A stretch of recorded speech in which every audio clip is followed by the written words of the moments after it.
The following program was produced by CTV Community Television. I'd like to start. My name is Mike Reeves, and I'm the city manager for Marine City. I'd like to just go over a couple guidelines in terms of how I see this laying out. This is not an official meeting of the city, so everybody understands that. There's no minutes being taken. There's nobody else that's going to speak other than me on behalf of the city. I will be happy to take some questions from people. I'm sure a lot of people have some questions. I've tried to supply you some data and information, some factual information. Some information in there is what we call pro forma budgeting, meaning that's what we see coming forward, that's what we're having. I'm going to talk a little bit about a number of different things. I'm going to talk about the history, why we're here, the city budget, what part of the city budget. I'm going to describe the city budget a little bit so people can understand. It's going to get a little complex at times, but I'll try to make sure that I break it down for you as much as possible. I am not an expert. I am human. I make mistakes. That's how I got all this gray hair and all that experience, is by making mistakes. So please, when I say I believe this is what happened in history, if you were here and you helped write that history, feel free to correct me after the fact. Kim, I've got one left if you want it. Thank you, my friend. There you go, sir. How are you? Feel free to correct me after and give me the Reader's Digest version of that history. I'll be honest with you.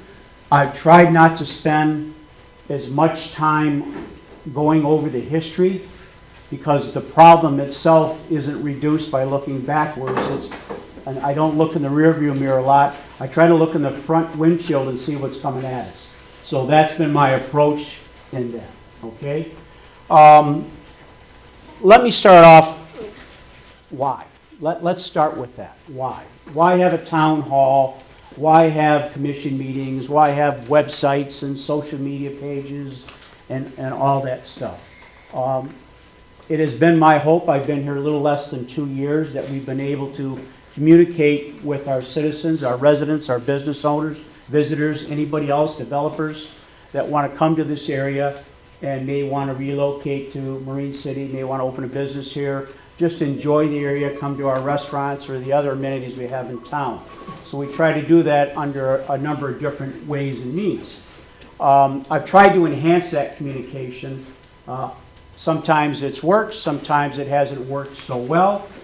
But hello, I'm out of packets, but I'll be happy to make you one after the meeting if you like. So the idea is better communication with the residents and everybody else. Why are we here tonight? The city faces budget issues. And I'm talking about the budget, not only that we're in, but the budget going forward. The specific part of the budget I want to talk about or address is the general fund. So at your home, you may have a couple different drawers that you store money in here for the vacation fund, and over here maybe the wedding fund if somebody hasn't left the home yet, maybe an educational fund, and there's the fund over there to make repairs in the house, and that one kind of gets sheeted a lot. But you have multiple funds, but your main fund you operate on is the checking account, your main checking account. The general fund is the city's main checking account. That's the one that pays the majority of the bills. The general fund, typically in governmental entities, and I've been a city manager, I've been a county administrator, I've done a lot of different things, is generally one that pays for public safety services. So police and fire are generally the largest parts of your general fund, typically across the board, I think, in most cities. And typically, they sometimes take up almost 50% of that general fund, which is the case here. That being said, one of the first responsibilities of government is public safety, right? Police and fire protection. Some of the other departments are spread out across multiple funds. So tonight we'll get into a little bit like water and sewer funds, local roads, major roads, cemetery funds. And then we'll talk about some restricted funds where The money is there and it's only for a sole purpose and the money is restricted. It can't be used for anything else other than that purpose. So water and sewer funds are enterprise funds, meaning in layman's terms, those funds have to be solely supported by water and sewer rates. I can't, and I'm not supposed to take general fund money and plug it into water and sewer rates. I'm not saying that happens all the time or that at times that hasn't been followed, but the premise is water and sewer funds are supposed to set up for water and sewer issues. When we talk water and sewer, we're talking water as the commodity, sanitary as the sewer, but there's also storm systems, right? So everybody realizes there's sanitary, there's water, and there's storm systems. The storm system's kind of the orphan child of the utilities. It's not covered by water and sewer. That's also covered under the general fund. So when we're doing water and sewer or sanitary and storm work, water and sanitary can come out of water and sewer. Storm work got to come out of the general fund. And that's going to come into play later on. So, short, where we're at today is as we prepare the budget, looking for next fiscal year, we project at a minimum a $650,000 deficit. Quite a number. Okay? Especially for a small city whose budget realistically is $3 or $4 million a year. Okay, so that's a significant number. I want to talk about, and that's in the general fund. I want to talk about a little in terms of why this meeting and what we're going to do with this. So as I look at the general fund, it's no different than your house. You have X amount of money, whether you're working a job or you're retired, and you have expenses. And if you can't get a raise or you're not bringing in more revenue, your option is another part-time job or you cut expenses. It's no different than your home, no different than your business. Raise revenue, lower expenses. It's the same way in city government. I have been through and put together just this year alone, and when I say me, I'm talking staff as well, probably 5 different budgets from where we started at in terms of making significant budget cuts in order to facilitate a balanced budget. Does everybody understand that I'm required by law, by the end of May, by our charter and also by state law, to produce a balanced budget? So as an example, and I'll get into the history here, last year, in order to produce a balanced budget, we dipped into the general fund in order to facilitate borrowing money to make up the deficit. So we took out of the piggy bank money to put into this budget in order to get through the year. And then mid-year, there were budget amendments of approximately $120,000. That also came out of general fund as well. So that general fund checkbook is pretty much solely supported by your taxes and other revenues that come in. So when I talk about our revenue stream, and I've had some people that have come to me and said, you know, we have some revenue ideas. We understand there's some issues, but we think, you know, you could do a better job in trying to drive revenues. And I don't disagree with that. I do not disagree with that. We're always in search of trying to drive revenues. And there's a number of different ways you can do that. Our revenue process is really a byproduct of a broken system in Michigan. And it's not unique to this city. It's not unique to townships or other large municipalities, county governments. The way it is structured, as we collect your tax money, and I'm just going to let's assume everybody's a homeowner here for the most part, your taxes at your assessed value goes up. So you'll pay more taxes every year. And there's documentation in the paperwork that shows the schedule of how that works. The assessed value of your home, though, isn't uncapped until you sell it. So if you sell that, the person that takes on the house, guess what? property taxes are uncapped, and then they start that process of paying more taxes. So for the most part, I would call us in Marine City, from my opinion, not a stagnant housing market in terms of turnover and sale, but a very slow market. Not a lot of home sales, a lot of not a turnover where we would generate additional revenue out of that. So revenue is slowly, which is a good thing. We want more value in our homes. The bad part about it is because of Proposition A in Headley, the mills assessed are pushed back. So every year we bring in less revenue than the year before. And the year before that. So in the paperwork you'll see a graph that showed, I'll have to look real quick just so I have it in my head here, so I have it. Back in 2010, we were at 16.8707 mils was our millage rate. We're estimating, based on this year, what the state has passed along, we'll be at 14.2755. So as you see, every year it's driving it down. No different than your homes, sometimes your revenues don't go up. Your wages stay stagnant, or they go down because of something else, okay? So then you've got to make do with less. The same thing is happening in government. The problem is this is a consistent and continual slide downward, and just like your costs, everything goes up. So revenues are pretty much stagnant in terms of uncapped value.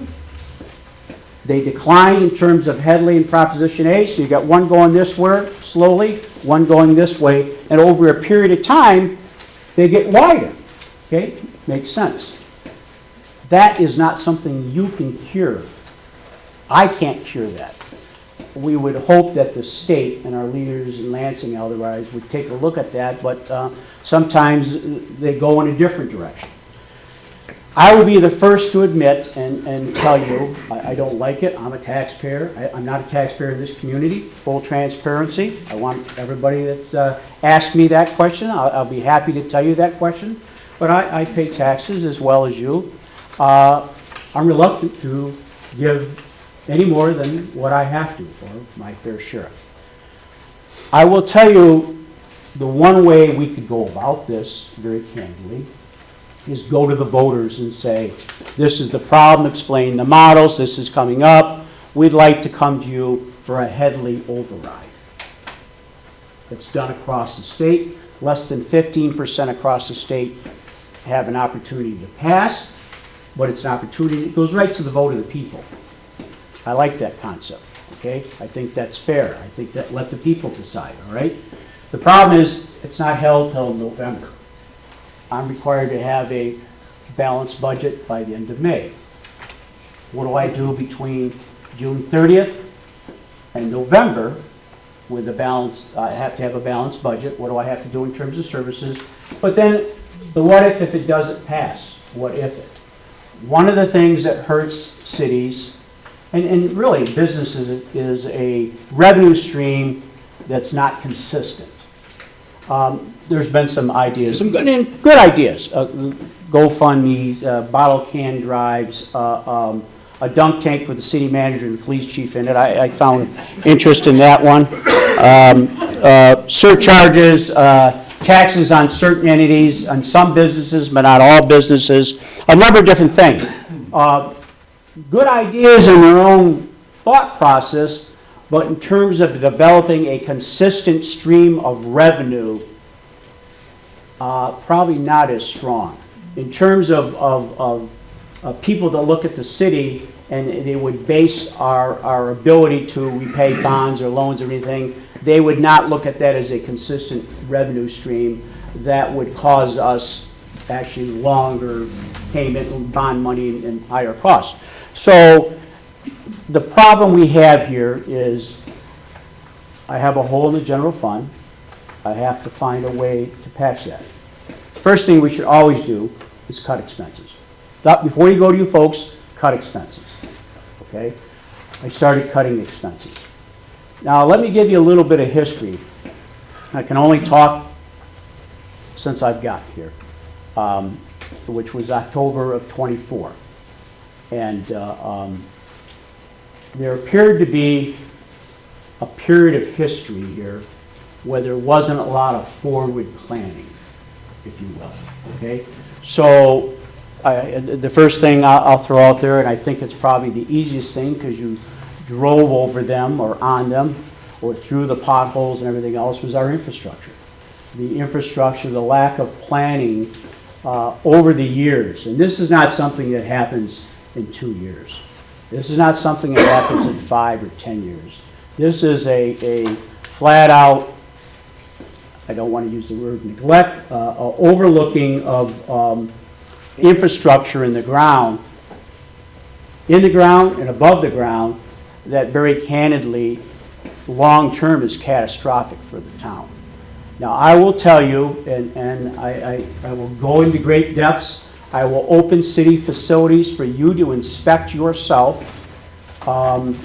In many of our things, we are end of life in terms of infrastructure. And when I mean end of life, I mean that they worked yesterday, they may not work today. Some of you in this room, I know, have already experienced that on a first-hand basis. I will tell you, there are some days when we get wet weather that we staff our plants and run them manually as much as possible in terms of being able to handle the water and the substances. As an example, we're told that our I&I, which is infiltration into our sanitary systems and storm systems, is at 300%. That costs a lot of money. That directly reflects on the wastewater treatment plant and how hard it has to operate. Right now, we're in the middle of a water distribution project, $24 million approximately. Half of that is a grant, half of that is a loan. It's a 40-year loan. I don't recall the percentage or rate that was given, but it's addressing an administrative consent order issued by the state of Michigan through EGLE to take care of the water plant infrastructure because it was failing. Okay? It was failing. We're in the middle of that project now. It hasn't gone easy. It's been problematic. I will tell you with the infrastructure, many of you have suffered and continue to suffer. Low water pressure, discolored water, no water, sudden water loss. You'll see water main breaks 2, 3, 4 a day. You'll see it bubbling out of the ground. That has been ongoing and is a part and parcel of the problem we have. Very candidly, when you'll see a number of hydrants open, it's because we have an inability to throttle down the system because the valves are inaccessible or they're broke. So as an example, if you had a water leak on your street, and typically we'd like to be able to throttle down at both ends of the street or within that area, we'll go to those areas. The valves don't work. They hadn't been exercised. They're covered over. We have valves in the 80 that somebody paved over and they're literally gone. We'll have to expand that footprint out 8, 10, 12 blocks in order to throttle down the system. We can't get it throttled down. We open the hydrants to lower the pressure so they can do the work live. That goes on a daily basis. We have instances of both sanitary and storm collapse under the streets. We did a significant amount of work all along South 3rd Street West in phase 1 and 2 of that project, where we discovered those issues through what we call SAW work, which is a CCTV of pipes, all right? The last one that was done in the city was 2016. It was a 2-part program. 2016, we were supposed to do the cammering. Part 1, part 2 was the repairs. Apparently, from what I understand, the city participated in part 1 and then didn't participate in part 2. So they saw what the problems were, they saw what the issues were, but didn't take steps to fix it. I've run into combined sewer and water. When we come to those, state law mandates we repair it. When we come to open sanitary, state law mandates I repair it. The reason I'm doing that in conjunction with the water plan, because it's good governance. Because I don't want to pave a road with something underneath the road and then have to tear up your road 6 months later. That's ridiculous. How do we pay for that? I had to take out a $3 million emergency capital improvement bond in order to pay for those ongoing repairs. The general fund can't sustain stuff like that. The water and sewer fund didn't have ready-to-serve fees available.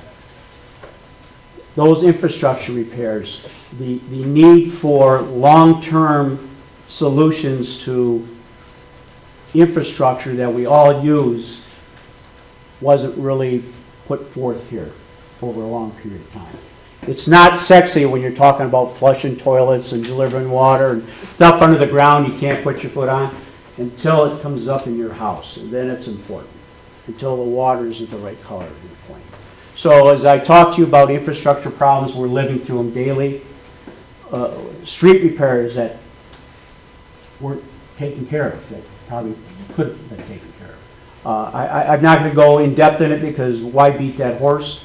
It's here, let's fix it as we can. Wastewater treatment plant. We had an Eagle inspection today, again, trying to starve off violations.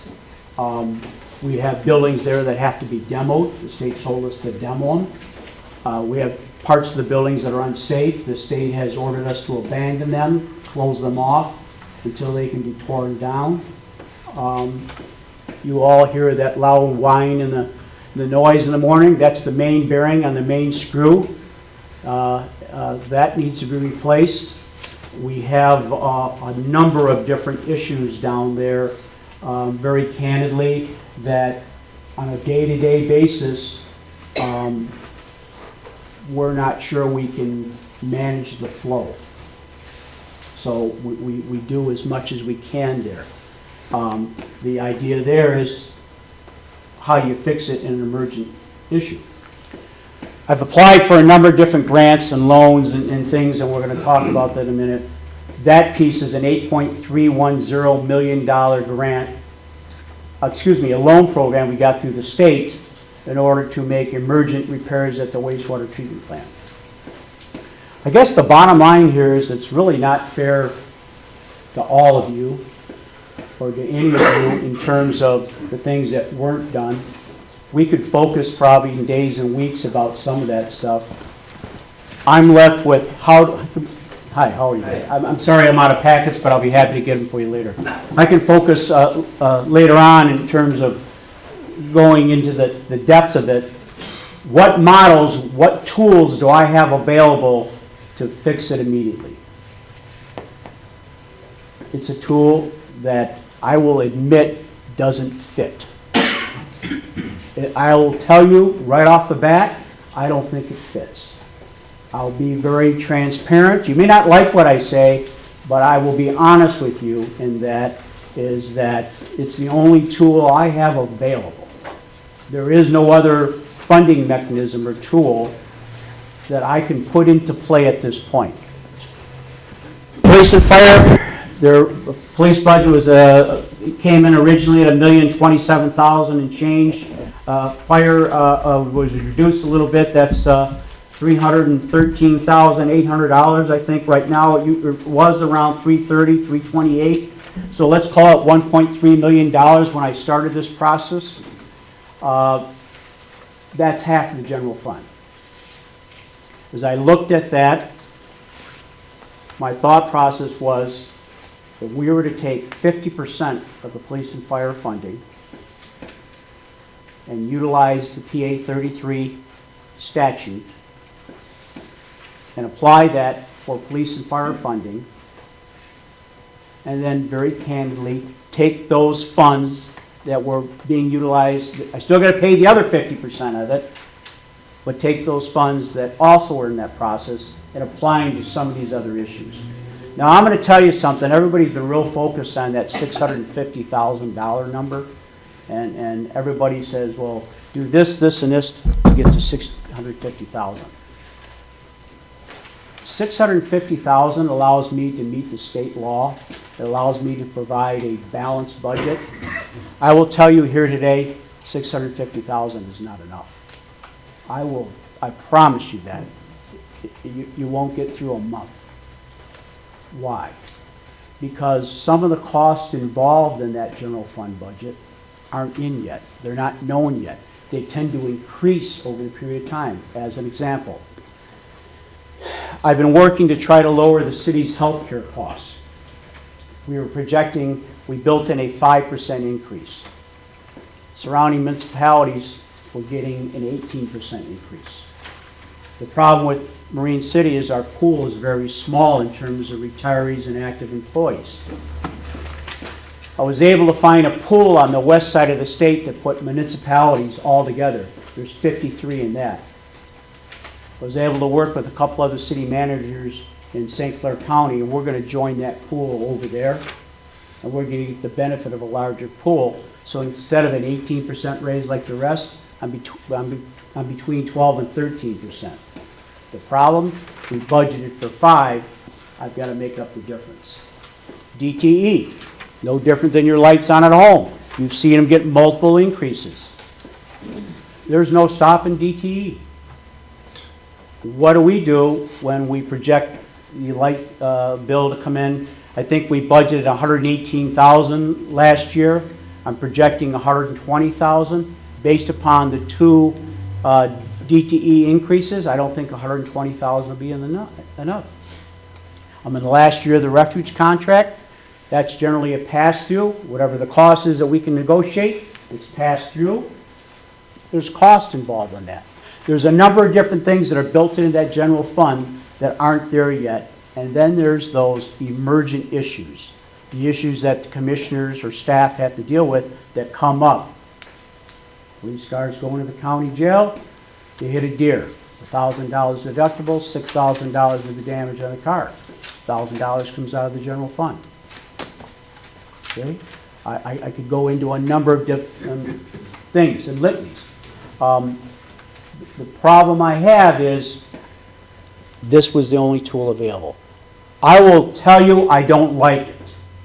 I will tell you that I wish there was another tool, another mechanism, or I had time to present a case to the citizens in terms of a Headley rollback, an agreed upon number that you could start so the city can get its processes straight to plan forward to straighten these problems out. But there's not. If you had one, please tell me, and tell me quickly. If you're familiar with a funding mechanism that's consistent, that meets state law requirements, pass it along to me. I'll be happy to take it. There's no grant that I can write for this. We've received a ton of grants in the last 2 years, if anybody has listened in terms. Now there'll be questions. I see you're doing this project, and you're doing that project. You did a marina project. You have a TAP grant project. Yes. When I came here, I inherited a couple projects. The TAP grant had been already 2.5 years in, and it was stalled. It was supposed to be an 18-month grant. The marina project was stalled. It hadn't been done. We've got that almost completed. The vast majority of those funds are grant funds, different community organizations, St. Clair County Community Foundation, Ralph C. Wilson Foundation, the Southeastern Michigan Community Foundation, the Friends of the St. Clair River. I could go on and on. Guy Center. Everybody sees what we're doing with the Guy Center. People say, what are you doing with the Guy Center? Why? What? You took money for that. Restricted funds. Those funds set for the Guy Center, and I wasn't here for the discussion or the argument of where the Guy Center should. I wasn't here for any of that. I've got to do something with it, with what it is. Restricted funds for that building to give the citizens a community center.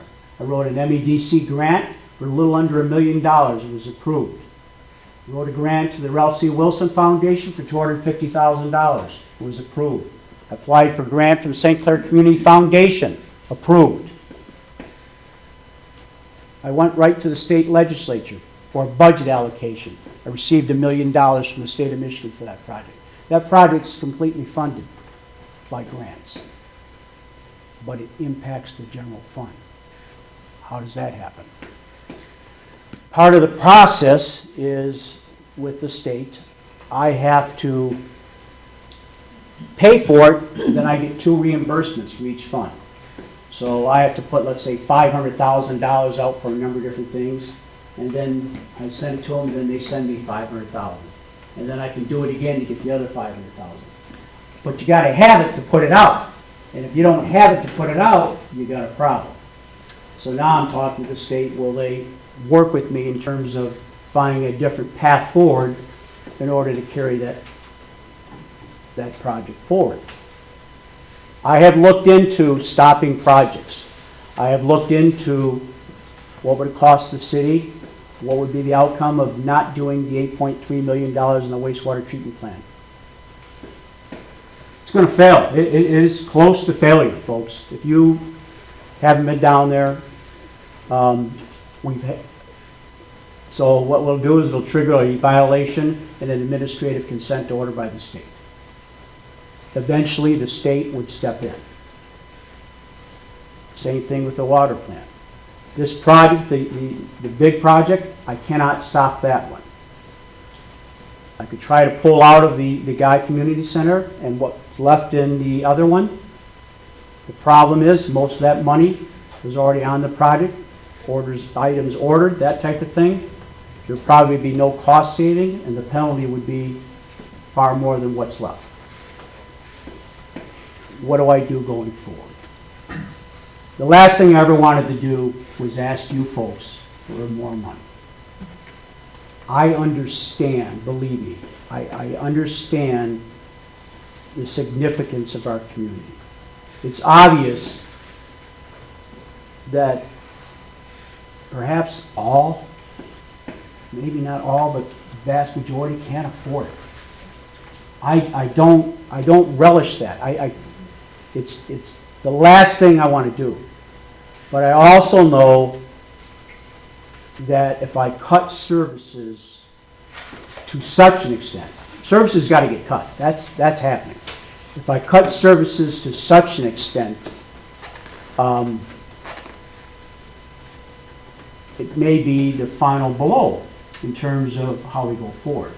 And what I mean by that, we've got a 180-unit apartment that's supposed to come in at the south end of town. I've gotten 20 houses coming in here off West Road. I've got multiple developments going in on Broadway, and I've got 2 more on Wastewater, and I'm talking to 2 others. Everybody knows the 300 Broadway's been for sale for almost a year now. I'm trying to find a developer to do one of 3 things. Come to us with a plan to do something with the building, have a plan that actually gets a return on the investment for what it takes so it doesn't stay vacant going forward, and we keep the building, or they keep the building. 2, the building comes down, and the developer takes the land, and then develops that land for whatever it may be, and leave it as a park, we do whatever, or I've had developers talk to me about brownstone housing in there, new houses, things of that nature. The third option is the option that's always been used here. Do nothing. Folks, 21 years of doing nothing. I would think that maybe now is the time, maybe quite a while ago. The fire suppression system cut off. Too many leaks. Can't afford to continue that. It's got significant issues. We had asbestos mitigated there. I had to have that done as well. I've finally gotten it cleaned out and all the items that were in there taken out. Vandalism continues to occur. You can see different parts of the building that are structurally having issues. This is something I had teed up for our commission to deal with, I was hoping by the end of the year. So in terms of me producing something that can do revenue, I haven't had an offer for $1 for the building and land or $300,000 for the building and land. Whatever comes in, I got to spend some money to take the building down. Because the vast majority of people I talk to don't want to take the building down. They don't want the smoke, the headache, the harsh with that type of thing, and I understand that. So my chances to sell other property the city owns, I've looked at that. I've priced some of it out. I'm trying to develop this land behind us. Very difficult to do. It has environmental challenges. We have other spots in the city, commercial bases, trying to develop those. Everybody will say, how come Kmart's still empty? What about this building across the street? You haven't filled Big Boys yet, and we want McDonald's back. Did I get them all? Our staff has tried to fill that building across the street with multiple different companies and entities. We've sat in on numerous discussions with that landlord. We've had put people together. We've matched made. We've talked to McDonald's. We reminded McDonald's Corporation, their land division. They didn't realize they owned it. They have across the entire world. Where's that? What state? How long has it been vacant? It's a very complex issue, and trying to get some building owners to initiate that. Sometimes the building is more valuable if it's empty in terms of long-term, they're holding ramifications, if you will. It might make more sense to leave it empty for a period. Other times, they don't have the ability to do it. They don't have the development tools. That's where, at times, brownfields or Oprahs or things like that come into play. Love them or like them. Those things bring revenue to the city. My thought process I was trying to build upon here is that we're losing people in this community. Over the last 5 to 8 years, we've lost, they say, between 500 to 700 people. I don't know if that's true. That's what we're told by the census and other people, SEMCOG. Less people mean you have to support more of the weight. If I bring in housing, I bring in businesses that help spread that cost out, that helps support the weight of the services, the water, the sewer, those type of things. So that's been my thought process in trying to develop properties and get people to come here and invest. In a minute, I'm going to let you ask some questions because I don't want to ramble, and I feel like I am. I've talked about lack of CIP planning, lack of infrastructure planning. I talked about this is a general fund budget issue, not water and sewer rates. I'm going to touch on those because I think you need to hear that and understand why.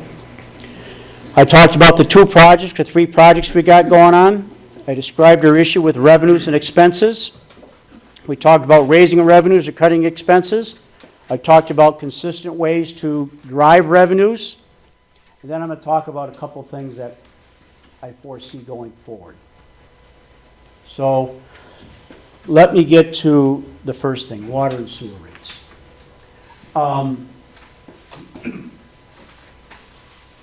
All I can do is look back on paper to try to understand the process of how water and sewer rates were set for a number of years in this community. I'm not sure, it may have happened that at times they had some professional assistance, engineering firms or others come in and help set them. Water and sewer rates are broken up into a number of different areas, but I'm just going to give you 2. One is the commodity on the water side, meaning the per gallon cost, that commodity, like going to buy a gallon of milk or something of that nature. Then the other one's the thing called ready to serve, RTS, ready to serve.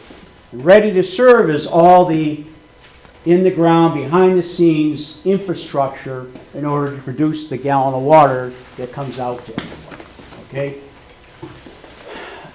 It appears to me, my opinion, that we were probably a little reluctant to put out water and sewer increases that didn't address in full the commodity charges. So if it required a 6% increase, maybe we put 1 instead of the 6. That's your history of that. Folks can delve into that. The other piece I think that's probably more critical, because it's kind of kept up with the commodity, is the ready-to-serve piece. Totally disregarded. Hence why, when we go to make these repairs, there's no money. Hence why the water and sewer ready-to-serve fees aren't there. So I'll give you an example right now, and I just want you to chew on this a little bit.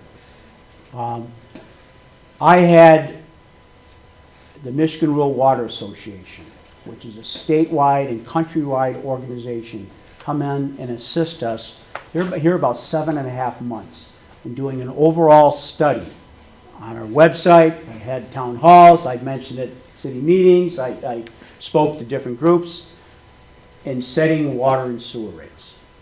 And they told me where we're at in St. Clair County. They told me where I'm at in southeastern Michigan. They told me where I'm at across the state. We were in the bottom third of the state. It's in the meetings. They said it. It's in their paperwork. Bottom third. Everybody thinks they're paying the highest rates everywhere. I understand that. Especially when I have family members that take an extended shower. You realize how that's liquid gold going down there. Stop. The problem, though, the commodity was keeping up, the ready-to-serve was not. So when we set the new rates, if you look, go back, the commodity charge didn't change. What changed was a significant increase in the ready-to-serve. It was significant, I admit. Hard to stomach. So on $1 of that ready-to-serve, how much you think goes to that infrastructure to pay for the actual cost of whatever improvement is? 25%. That's the start. Guess what it should be?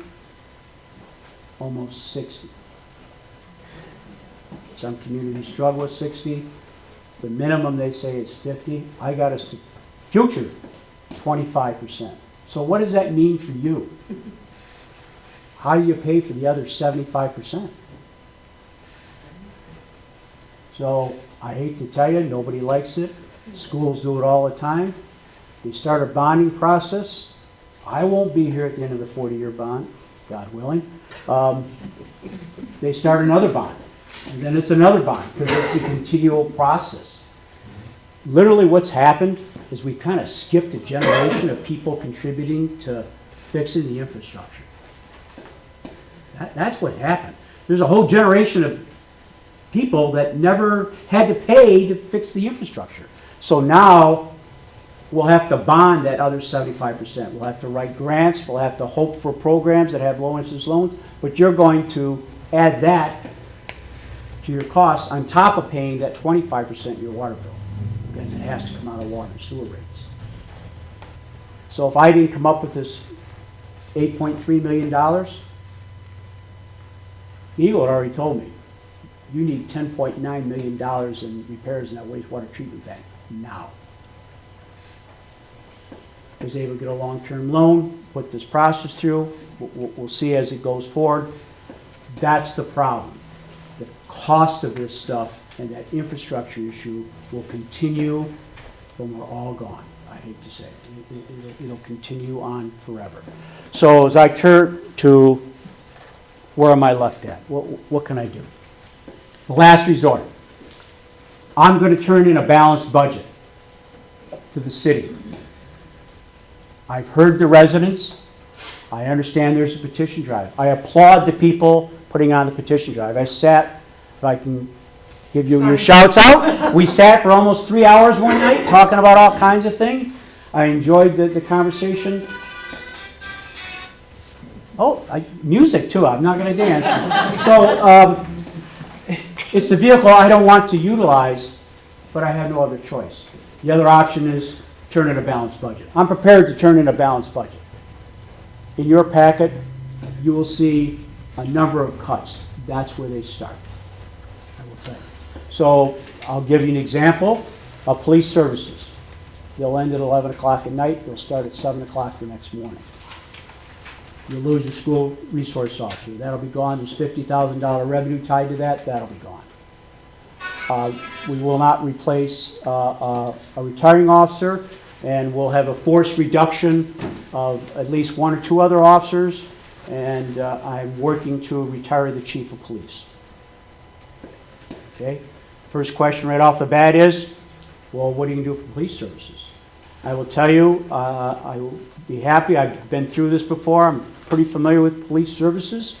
The sheriff's contract in Elginak for 2 people, 24, 365, 7 days a week, is $18,000 less than what I do for the entire department. So the cost ability to go to the sheriff is non-existent. His costs go up, the county costs go up. What I'm working on is a sharing services agreement amongst multiple entities. Now, some people won't be happy about that. I understand that. And I'm not just talking police. So I'm going to talk to my neighbors. I'm going to talk to the people in Clay. I'll talk to people in Algonac. I'll talk to the surrounding townships. I will talk to the sheriff. There's been talk of a police authority. I want to take it further than that. I want to share DPW services. I want to share city managers. Put me out of a job, please. I'm being honest with you. Share city managers, share governmental services where it makes sense, where we can spread out the cost of those services amongst more people. If I can bring something to the table, and so another community comes to the table, and the service level is consistent, and it reduces their costs, I think that's a good thing to look at. At a minimum, it's got to be studied. I can't put that together by the end of May. I got to have willing partners. I'd look at that in terms of office staff here. I would look at it in terms of parks and rec staff or field staff. What do I see happening? Reductions police, reductions DPW, reductions all city staff tied to City Hall, 32 hours a week or less, closed during the day between certain hours, closed 1 day a week, probably Fridays, no late hours any further. Cemetery operations would be severely impacted in terms of maintenance, burials, things of that nature. A complete slowdown in terms of ability to do certain utility buildings. Some people may be happy about that. They always seem to catch up. There will be a real change in terms of the ability to deliver services. I don't say that to scare you. Please, it's on the paperwork. I do not say that. I don't think anybody very candidly is phased with that. My budget, I turn into them. It is their budget, the commission. They can make the final determination. No, we want to fund this. We don't want to fund that. We see this. We want to do that. I take direction from the Board of Commissioners. It's the commissioner's budget. All my concern is if you take a zero from here, where's the other zero coming from? And you put them where they belong. As long as at the end of the day, it's a balanced budget, it's your budget, and you determine the level of services that the people are going to have. My concern, I talk about revenues and driving revenues and businesses and how to get people here. And I talk to our business people. They're hurting just as you are. I'm told businesses are down 30%. Things have been very tough. I look at the other side. Who do I get? How do I convince these people to build those 20 houses or to build those 180 apartments and fill them, coming to a community that you're gonna reduce services? How do I get people to invest in the community that are gonna come here and put stakes in the ground and send their kids to the school when the school district's already having, I don't wanna speak for the school district. It makes it difficult on other entities as well. Let me leave it at that. That's my concern, is that the long-term projection, once I do that, is a really difficult thing to turn around. I thought this gig, I didn't fully understand, I'll be honest with you. I thought I did, I didn't. But as I get into this, my concern is the future.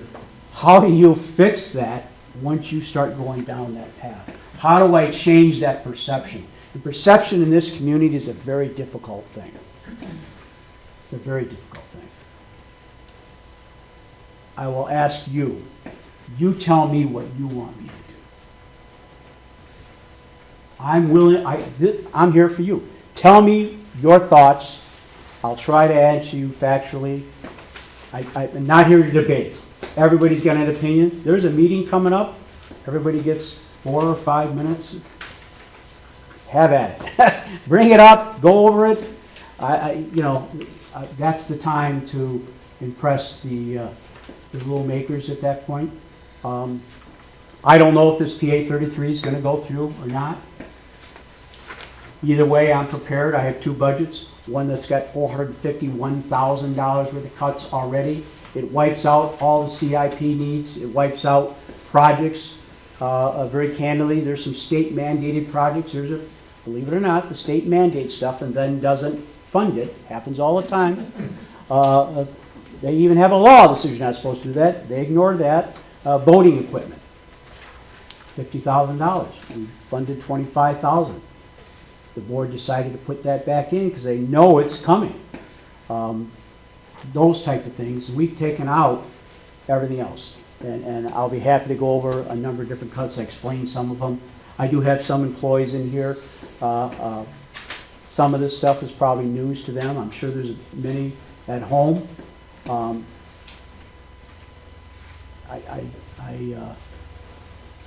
Our job is not to provide employment.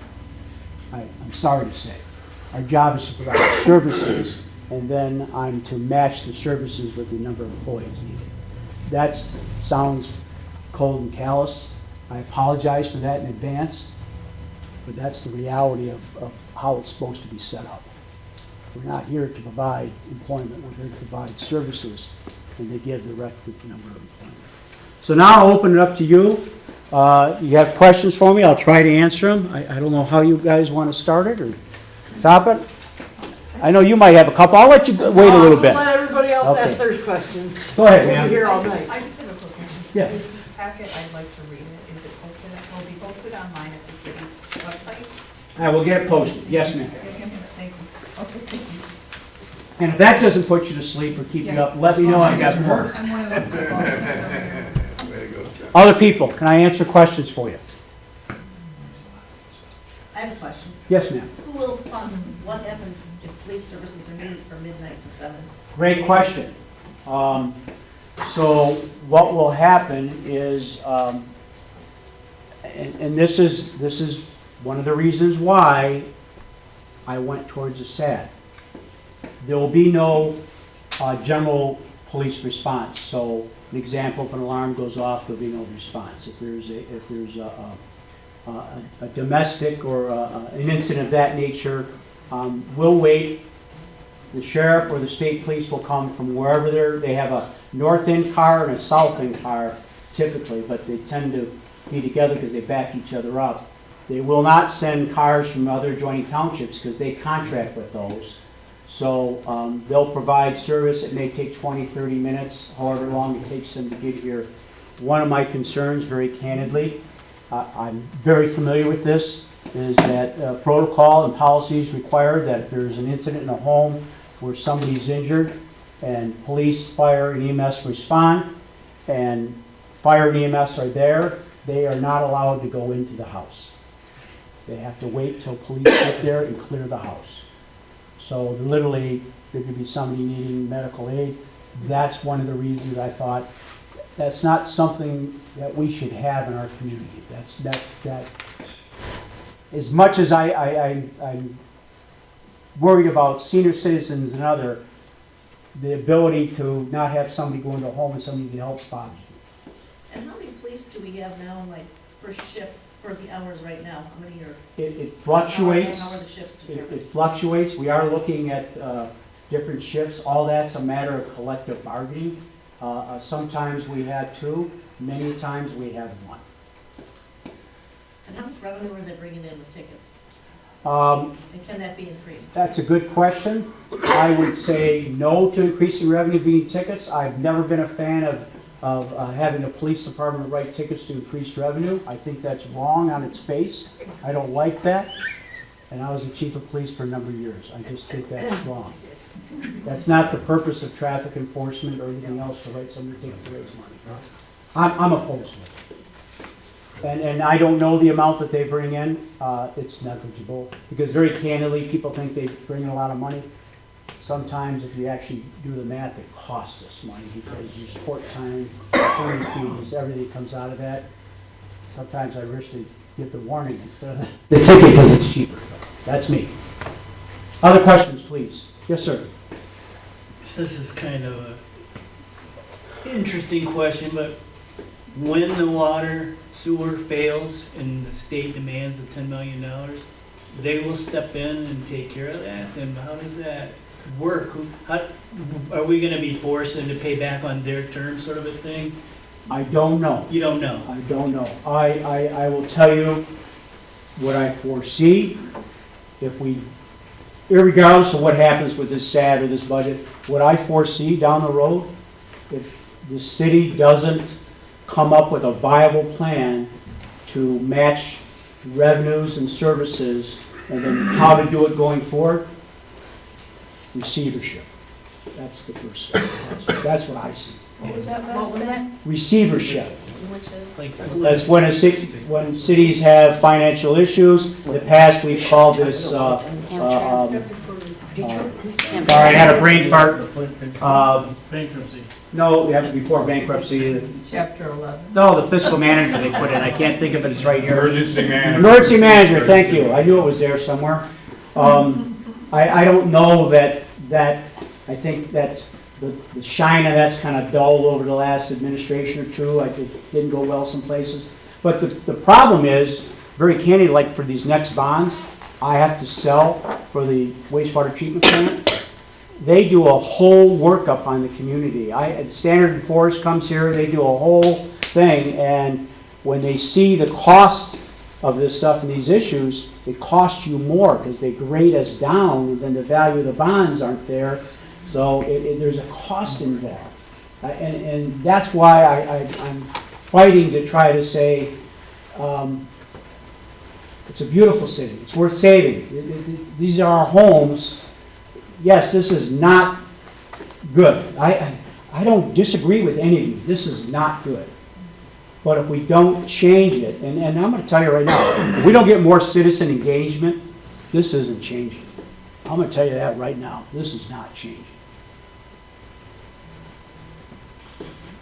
So, I apologize if I didn't answer your No, question. I didn't know, and I figured that's what would happen, and that's gonna create a lot of problems, I'm afraid, but, so, even with the SAP, are you gonna go ahead, and you talked about some sort of Headley override, are you gonna go ahead and write that up to put that on the ballot for future? Or, I will present that to the board as an option for them to do. I think it's something they need to consider. The problem is, by May 30th, I have to, right, no, but So I'm then saying, we you have have to- to do that now, Yes, but so then we- shouldn't you do that Headley thing in addition? we And could, this yes. SAP thing could be Yes. mitigated somehow in the Well, they could future? try to roll back the wheel a little bit and see if they could Yeah. gather back services or do whatever they do. Yes. So my question to you, I guess, is the plan to do it that way, push them both through ahead? I don't have a plan. It's my thing. I'm going to suggest that to the board, that they consider that strongly and that they have somebody here that will take that message and take it to the citizens and work hard to sell that and answer the citizens' questions. Fair question. Yes, ma'am. I'll get to you, I apologize. That's fine. So what was the purpose of revamping the marina? Does it bring in revenue? So, And wait, let me add one more thing. yeah, That little pavilion and stuff down there by Main Street and okay. the bridge. So pavilion is done with grants. That grant for the little pavilion next to the water is called a fishing pier grant, which was funded by the Southeastern Community Foundation. They gave us $50,000 to put that in.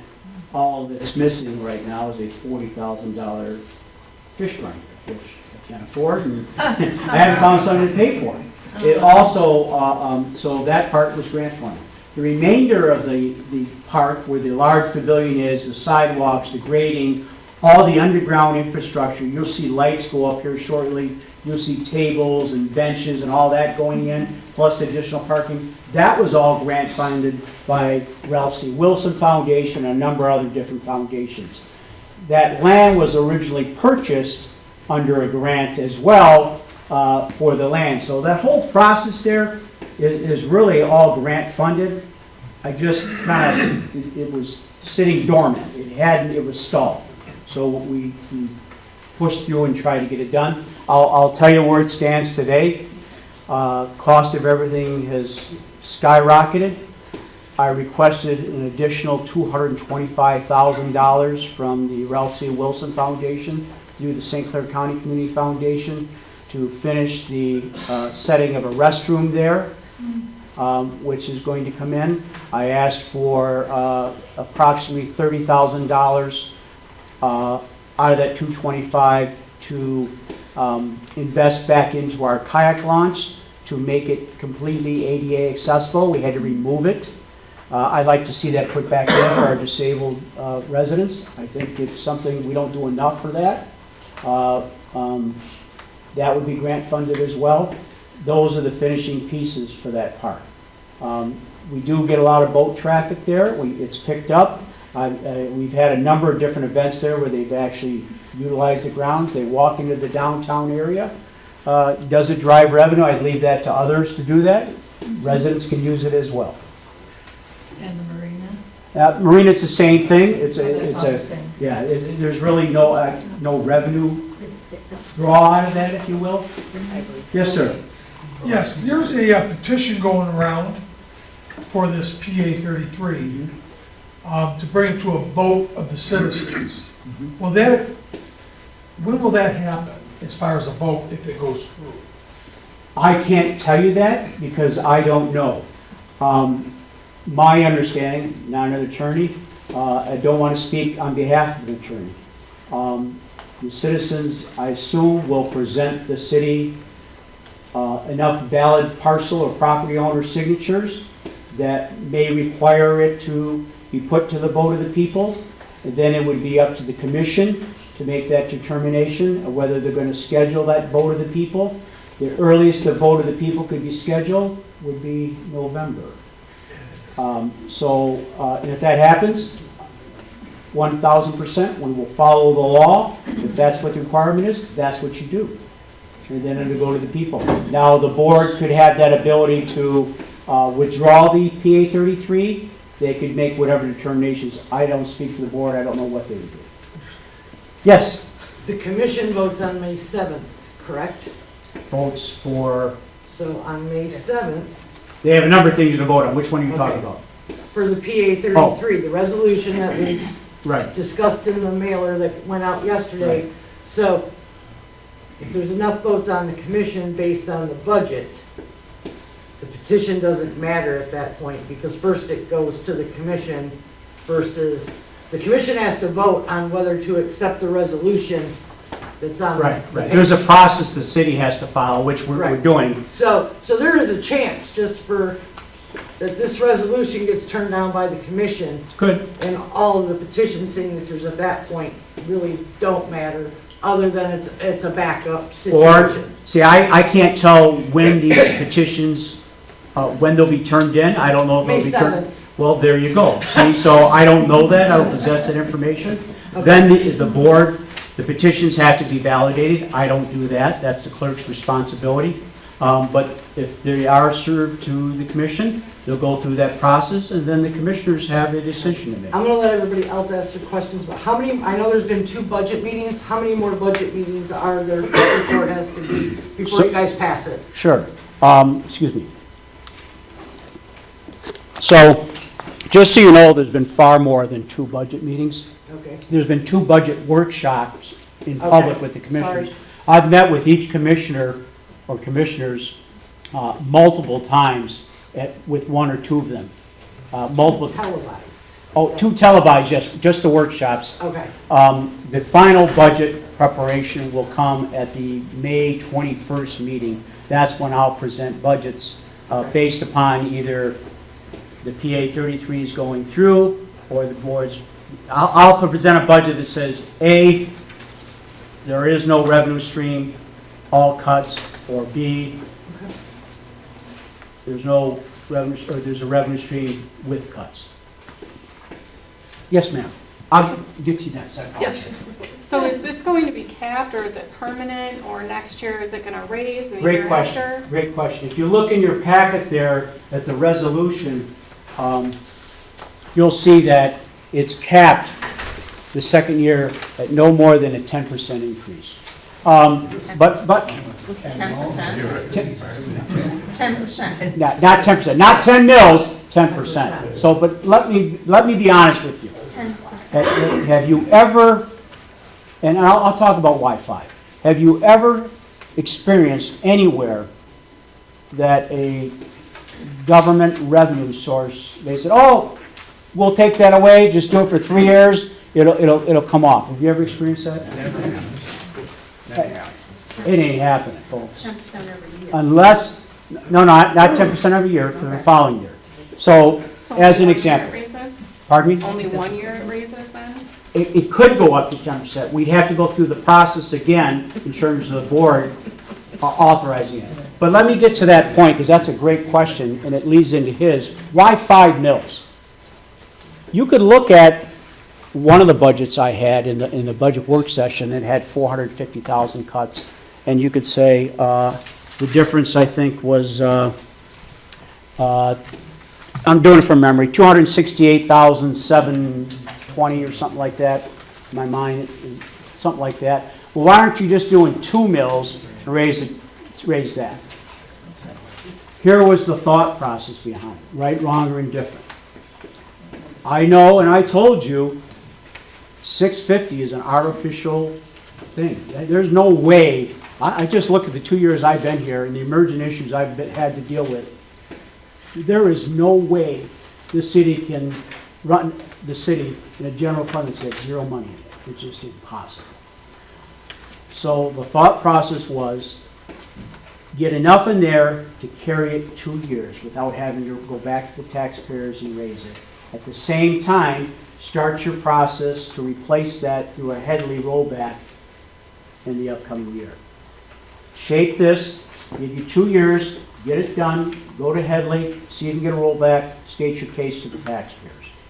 Now, whether that's a good plan, bad plan, that was the thought process. In terms of understanding the mills, and it's not an easy target at this point here until it's all the numbers, the county spits them out, but around 700,000, I would have enough cushion in that general fund, I hoped, to get through 18 months to 2 years without having to mess with the millage, without adjusting it up or down beyond the 10%, keep it within that range there, and then go back to the voters and say, okay, voters, there were cuts, there were this and that, what would you like us to do? How would you like us to proceed? That was the thought process, to be honest with you. Be right with you, okay? I'm sorry if I, go ahead, sir. I'm getting to you. I know, I thought I have to see her again. No, my question was just clarification. So when you mentioned about all the cutbacks, like cutting back on police and all that, is that if we didn't do the increase in taxes? No, or is you're it- getting, that's regardless. There's getting So cuts. If you do the millage, there's still cuts. But are they No, as government drastic had to as- take, I cannot come to you and say, we're not gonna cut anything. No, I knew You that. folks gotta dip in your pocket. That's But I not- meant like the drastic police cutback, like no overnight. Would it be that severe if we do that, do you think? You know, you said we wouldn't have overnight, there'd be no police between 11 and 7. That's my plan. Now, the Yeah. board can do whatever they wish. And that's somehow they even wanna with the, find a with way the to fund tax it. increase. That's all I meant. Right, That's what I was right. trying to That clarify. piece is what, Okay. That is with the tax increase? yeah, if I have the revenue stream, I won't have to make those cuts. I'm gonna make 450 thousand dollars of cuts though, either way. And I'll be honest with you, some of those cuts are backwards. I'll just tell you that now. This board has worked hard to get into this, the CIP planning, to look at the infrastructure. We had all the facilities looked at, we laid out plans. I don't care if we had $100. Let's put $10 towards the backhoe. It'll take us 100 years to get it, but let's put it in this budget. You buy a police car, don't pay for the police car the year you need it. Put $10,000 away 3 years, put 15 this year, so the day you need it, it's almost paid for. So we started that whole process. All that's being cannibalized because all that money was pulled out just for the purposes of running stages. I'm getting to you right now. That was the same question. Perfect. Go ahead, sir, sorry. Mr. Rose, right? If I remember, you told me your name? Thank you. Okay. The special assessment district is going to bring in, you anticipate 50% of the budget requirement for police and fire. That's Roughly. that's what the estimate All right. is. So we've got that revenue stream now, and so the revenue that came out of the general fund, all right, is going to be the other 50% of the budget that's required for the police and fire. Roughly. Yeah, we're gonna fund the other 50% out of general Out of the general fund, right? Okay, so now, if the, if the costs go down for the police and fire because of rearrangement, whatever you do, the money is going to stay into the general fund and fund the other deficit projects that you were talking about, basically, that require funding from the general fund.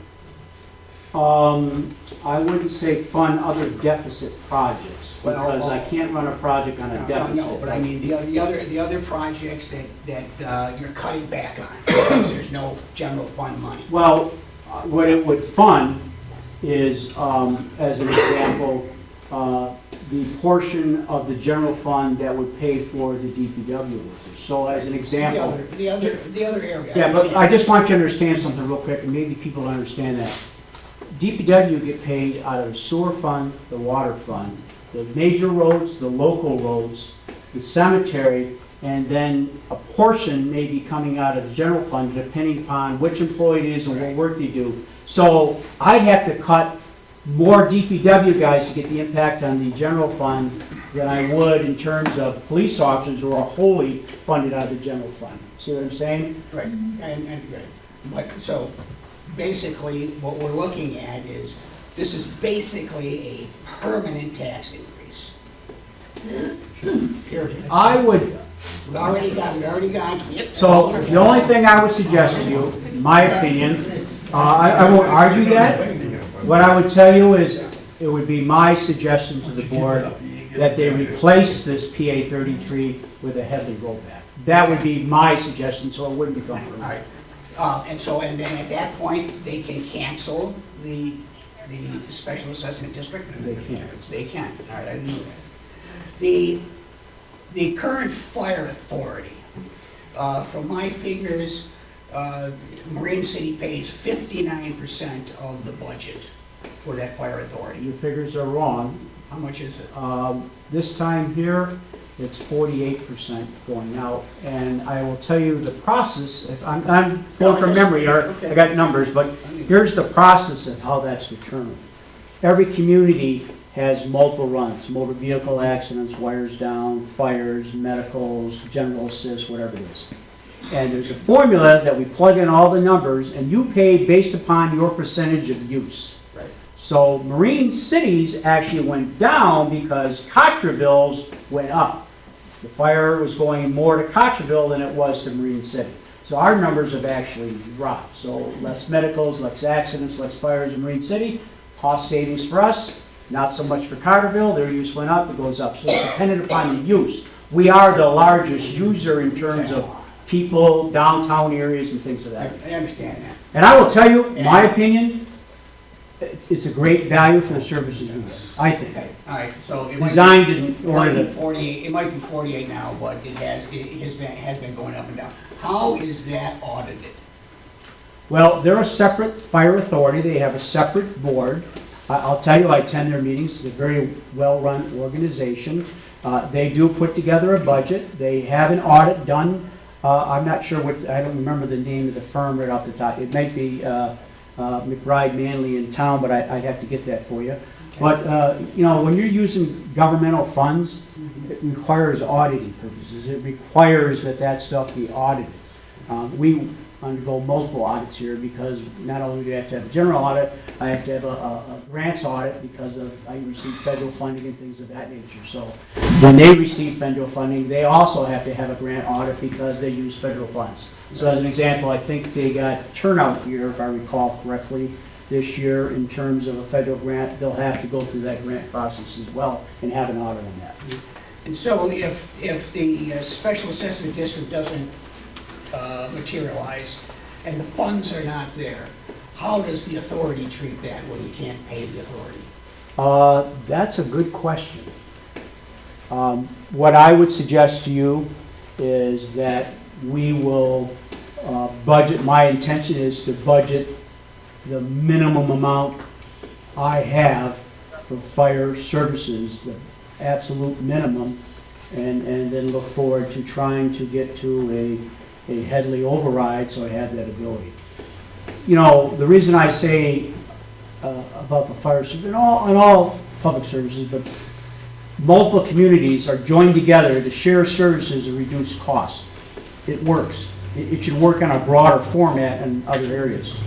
In terms of not being able to fund that service, it takes a fire truck, it takes multiple firefighters, it takes an ambulance, it takes those type of things. Same thing with police officers. You pick your poison. That's one of my concerns. If I was to cut fire service, I'm gonna cut police service. What happens to your homeowners policies, your car policies? You familiar with something called the ISO ratings? Guess what happens? Now, you look it up. You look into that.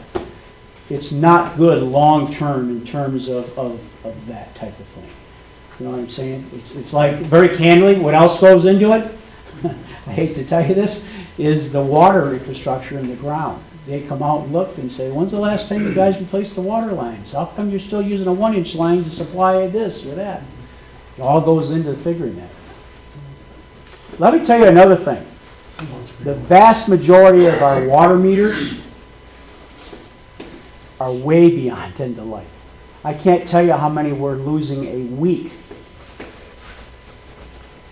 Everybody thinks their water meters are spinning like crazy. Meters don't speed up when they get tired. They slow down.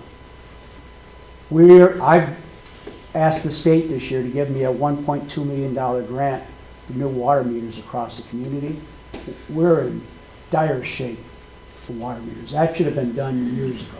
That should have been done in sections and in zones. I'm sorry, but that's the truth of it, is those meters they're end of life. They're just not. Trying to get as much as I can out of them. Yes, sir. So you said you're going to be seeking a bond for the water repair, water plant, right? I've got one on the water plant for the wastewater. You already got it? Yeah, we've already got one going on the water plant.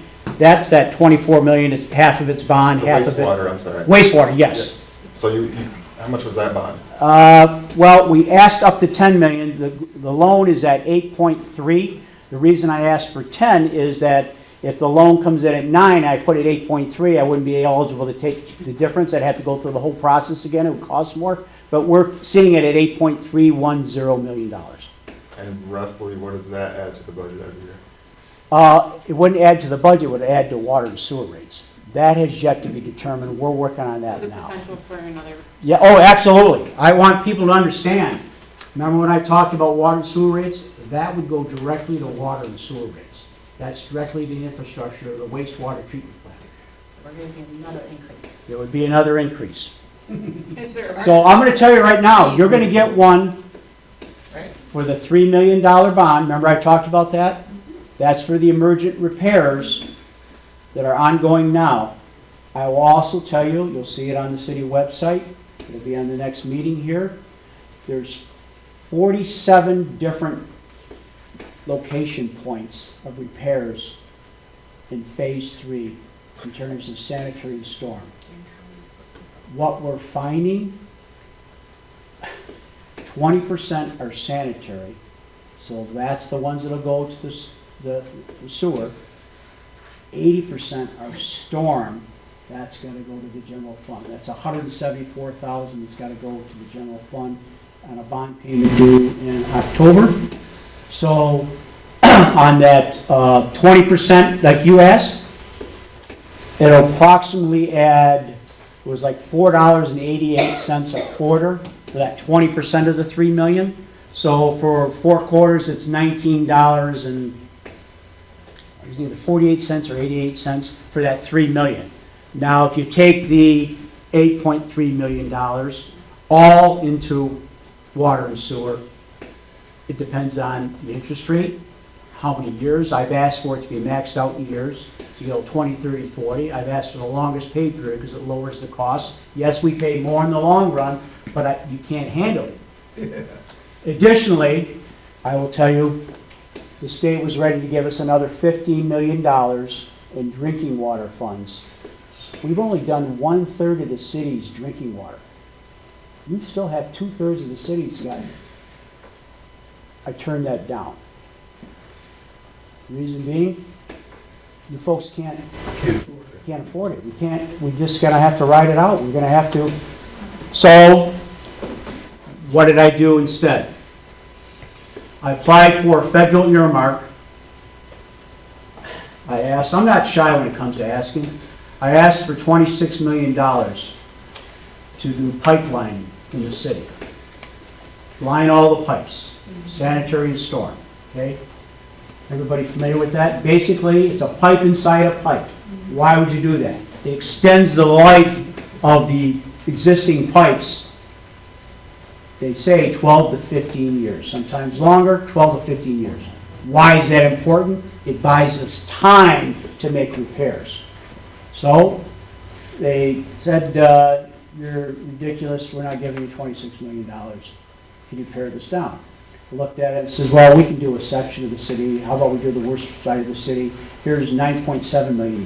We really pare it down. And they got back with me again and said, that's not working in terms of the monies that they have available out of this pot. And believe me, I don't follow which pot they're taking out of the feds and how it works and all that. Long story short, I rewrote it and got $5.8 million. I'm going to do the worst pipes that I can for the $5.8 million. That doesn't cost you, that $5.8 million.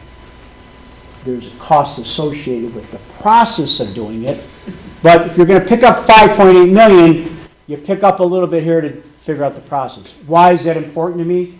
The worst areas of the city, the ones that the pipes are separated, fractured, if I can line those pipes and get you 15 more years, then I don't have to worry about it. It's like the cost of 4 to 1. If I have to dig and replace, it costs 4 times as much as it costs lining. I'm trying to buy time. If I buy time, Let our grandkids buy it. well, you know, the whole idea in the pipelining was trying to stretch this out in order to alleviate some of our issues. Yeah. I'm trying to find another mechanism to save you money long-term and stretch this out so it's not one after another after another. Yes, sir. Yeah, but going off economics, 15 years down the road, it's already gonna be like 300 times the price to fix it then. You're absolutely 100% correct. You know how we know that? Because if we would have done all these repairs that needed to be done years ago, it wouldn't have cost what they cost today. I live it, I hear it. What kind of city, I mean, do you consider this?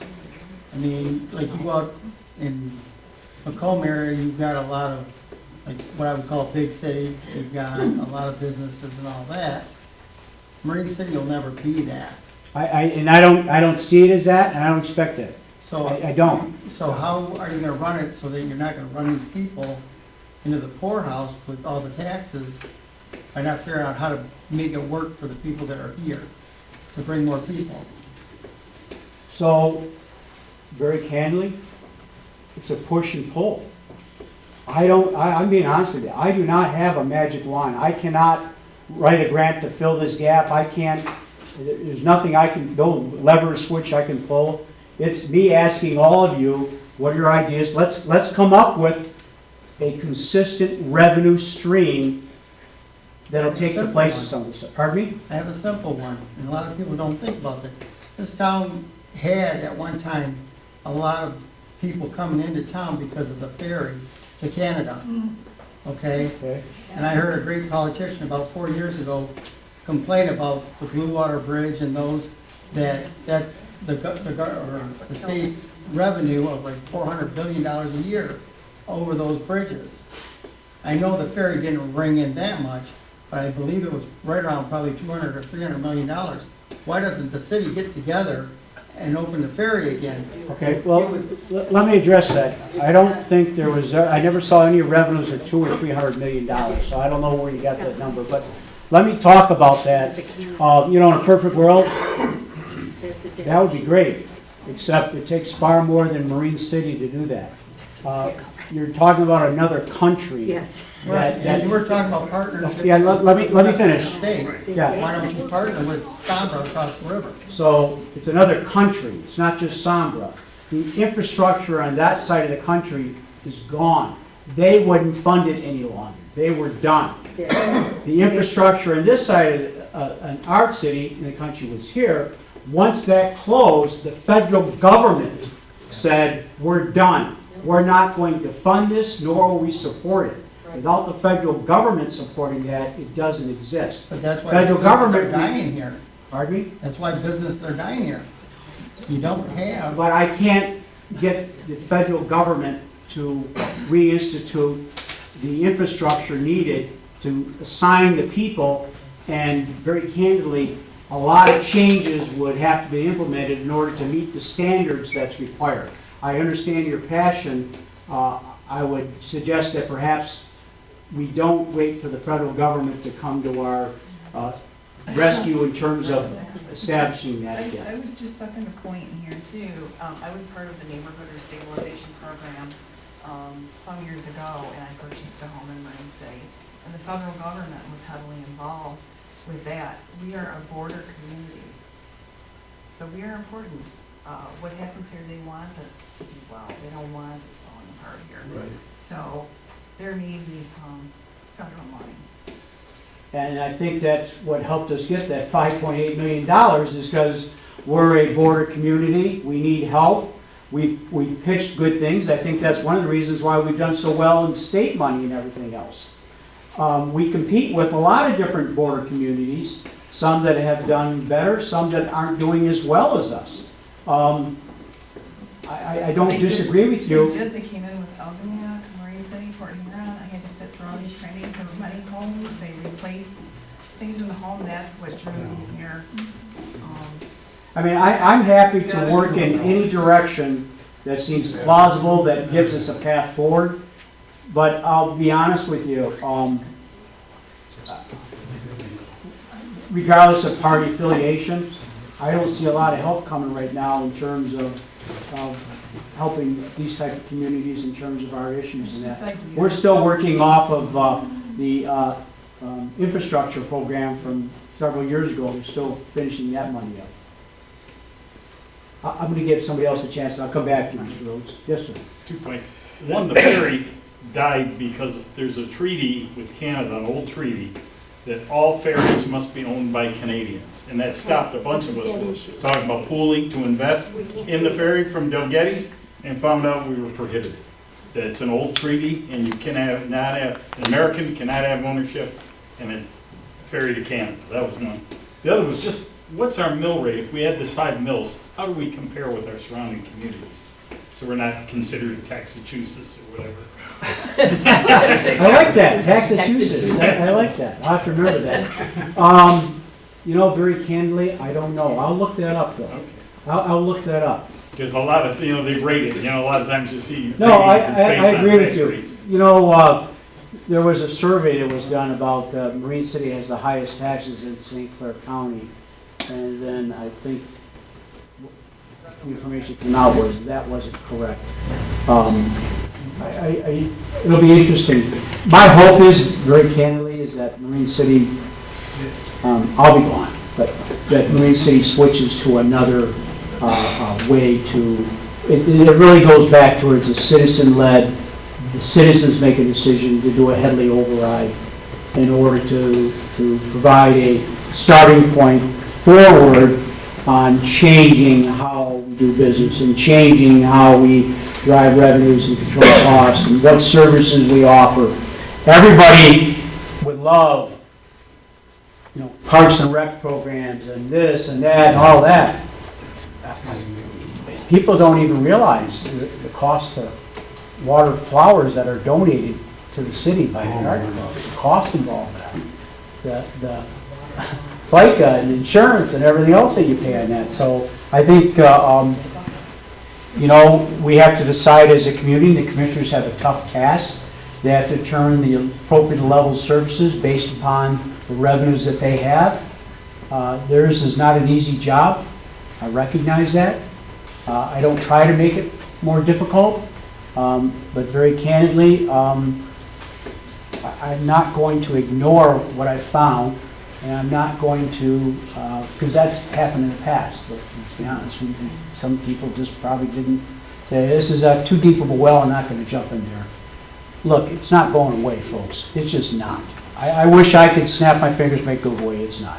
This is a great little community. It is, I think people are naturally attracted to our area. We have some things that other people don't have. That quiet town, it's nice.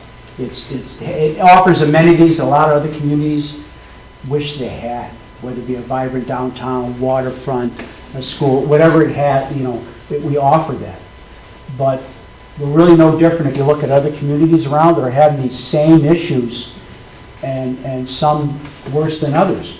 You look in your packet, you'll see stuff. I gave you research on different tax rates. I gave you research on suggested me a city income tax. Don't do that. Crazy. But I've been there before. Here it is, folks. Here's other opportunities, but whatever you do, get more people involved and make good decisions, and then go back to the people and let them make a determination of how they want to handle this. I turned my back. Is there any questions over here? Ray Ward always has a question for me. I'd be really disappointed if tonight he didn't give me a hard one. Nothing, Mr. Ward? Mike, this is it's death by 1,000 cuts. By the time this tax thing is done, I'm gonna be in for 10 grand. Then the water went up 30%. I know about the sewage. It's hard. I can't refute a lot of what you're saying. I understand the data. I'm sorry, could you repeat what he said? 'Cause I don't. He says he bought the winning lotto number and he was going to give it to me right now. Wait, I gotta go check right now. Everybody's No, aware. seriously. No, I'm sorry, but I can't hear the question. Yeah, I'm sorry, my seasonal allergies No, are. no, it's my ear. Oh, and that's my problem too. Is there I don't remember if there's a social district in town. There is.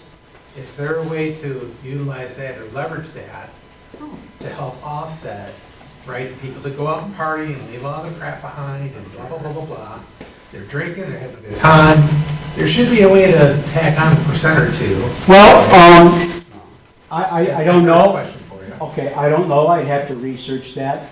The first thing that I look at it at is, how do you go about that, and what's it cost to implement that in order to do that? And if you cost staff, how do you pay for that, and the cost associated with staff, and do you get value out of that in terms of making a profit, if you will, or revenue, if you will? But it's something I would have to look at. I know a lot of the businesses would say, okay, I'm out of the social district. Good for you. No, I'm Good luck. not saying that they should pay it. It No, should- but- It would be like a tourist tax. Right, We so have a lot of I had that people recommendation about tourist tax, hotel tax, tax different Without surcharges calling on it a certain tourist businesses. Some are allowed, some are not allowed. Hotel tax, if you'll look at the state law on hotel taxes and look at where the large entities that have, a lot of them are derivated by population, and they control that ability to get that taxing authority by population. Grand Rapids, Lansing, Detroit, it's a difficult market. It's like trying to get into casinos. Why don't they want? Because the other casinos say, no, you're cutting into our profit margin. But I'll be happy to look at that. Okay, I have one more. and I'll- One, I was only giving you one, Ray, I didn't, go Sorry, ahead. I have to ask for a couple people I know here in town. There are a handful of disabled vets. Are they gonna be carved out of this? Because currently they don't pay taxes, and they shouldn't have to pay this either. So, my They've done their understanding, duty. I don't want to speak for an attorney, my understanding is that they are included in having to pay the taxes. I'd have to go and see if that's possible. I can't answer It's that. written. It's written that I think they're required. All taxable, they've been carved out already. So, thank you. Mr. Rhodes, again. Yeah. For the sake of full disclosure and applicability here, has the city defined the class of people and the parties in interest that are allowed to speak to this issue? I don't understand your question. Okay, well, Let normally... me just give you this. I'm aware that you filed an objection, a written objection. I'm not going to speak on the merits of your written objection. That would require, I know, part of that question is within that written objection. I will let the attorney speak on that. What I will tell you that everybody would have an opportunity to speak on this if they come up to the next meeting, they get their 4 or 5 minutes, and there's no class requirement. Whether you live here, you don't live here, you're welcome to speak. But the question is, pertains to those people that are not notified of the situation. For whatever reason, and and we don't even speculate about that, but there are certain classes of people that this does affect that aren't going to be noticed about this. They just don't get stuff. Yeah. I don't know who you're speaking of. I know we have met the requirements of Michigan law, based upon Michigan law, in terms of notification processes. Matter of fact, we've gone above and beyond that process, just to make sure we met Michigan law. True story. Okay. I appreciate it's a mailing. I wasn't expecting the mailing. No problem. I'm here for you. Yes, ma'am, I apologize. Oh, from the city. No, don't apologize. First of all, I would like to thank you so very much for this whole opportunity to be here, and Heather for her job and work with Gary. I thank all of you for coming. Yeah, it's a really big deal. I'm new to the area, but this is kind of sort of something attached to what someone else was talking about. How many people live in this town? I think 4,000, Around right? 4,000, give How or many take. people are in this room? I find There that were at one really time 38, disconcerting. 39. They also have it online. Okay, I'm sorry. It's online. This is a really small town. It's a beautiful day. We're by the water. If we don't want to come and be here with our neighbors, who's going to want to come here? And I'm not asking for. You know what, I'm amazed every day that somebody want to come and leave I know. that, listen to me talk. I'm Now, kind of you're surprised. talking about partnering with other cities. Okay, as somebody who's lived on both sides of the state, more recently on the other side of the state more time, but I'm from Detroit. I think we should partner with a city from the other side of the state. Well, I am partnering with cities from the other side with our What about healthcare. Muskegon? Do you know what Muskegon did just in the last 10 years? Muskegon is rocking it. they've got tiny houses downtown that they turned into shops because we've got buildings here that have to come down, that infrastructure that wasn't taken care of. That Muskegon, you know what Muskegon So I'm downtown. familiar with that. It requires a zoning Yep. change, an amendment. There's currently laws in the legislature regarding zoning that are going scrutiny. We've applied for a grant to have. Well, I'm just talking. No, let me talk about it. We've Anything like applied that. for a grant that talks about redoing our zoning and updating our zoning in order to facilitate that. I will tell you, some of the projects we've looked at include container box houses, mini houses. We've had people already come here and present those to us. We've That's vetted those. beachfront Believe it or stuff. not, That's folks, you may not realize that, but that kind of stuff has come across our plate already. Have you been to Grand Haven? Grand Haven has a lot of that. I have. Beautiful area. Oh, absolutely. I picture us doing that well, too. Before we can get to that, we got to get our ducks in order in terms of somebody willing to make that kind of investment here and put money into the community, whether it be in a business or a home or that, in terms of infrastructure and services and that type of thing. So Okay. I applaud them. I wish there was a pre-made blueprint that would give me a map forward, but I'll look anywhere for that type of help and information. I just wondered about that kind of thing because this area really has a lot to offer. It's really, really pretty. But honestly, when I moved here, if it had been a different time of the year, I probably wouldn't have moved here. It was a bad situation. I was in another place that I needed to get out of, and 2 years ago, I made that decision. And driving in is not pretty. There are some places that really couldn't they like make the buildings look a little nicer or something? That's the thing that kind of freaks me out a little bit. I don't know. But the other thing I was just going to say is there interest in having a group get together, like a planning meeting, like neighbors sitting somewhere and like maybe using the Guy Center once a month to have a brainstorming meeting? I would be happy to facilitate the use of the Guy Center for citizens that want to get together and brainstorm. I think that's a great idea. If there's a number of people that you can get to energize that. I know Heather's interested in that kind of activity. She might help spearhead that if I can twist her arm a I little bit. see a lot of heads nodding though here. I'm like, Yes. I was going to say, the one thing just in general, is because you were talking about having city meetings, they meet all the time. And I'm just saying, because I do go to meetings, sometimes I don't, but we have to also go to those meetings and speak up. Because like Mike said, we have time, we're allowed at public comment time, so we've got to share that. And that goes to your point about, to show that people care, to show that people want to continue to make a difference. And I mean, we all love this town. I love this place. I've only been here 5 years, but I adore this town. And I'm on the end where I bought newer, so my taxes are crazy higher. Yeah. But we have to do what we have to do. And I love that. I think we're so lucky to have you. I've lived in many states and different town sizes, and to have somebody try that hard, and the number of grants we've gotten to help subsidize things we need. We're in a really crappy position, and you just happen to land on it, unfortunately. You know what I mean? But this has been going on for years, but we've got to solve it. And our town is great. We can't let something that, I hate a tax increase, but we also can't afford our town district to fall apart.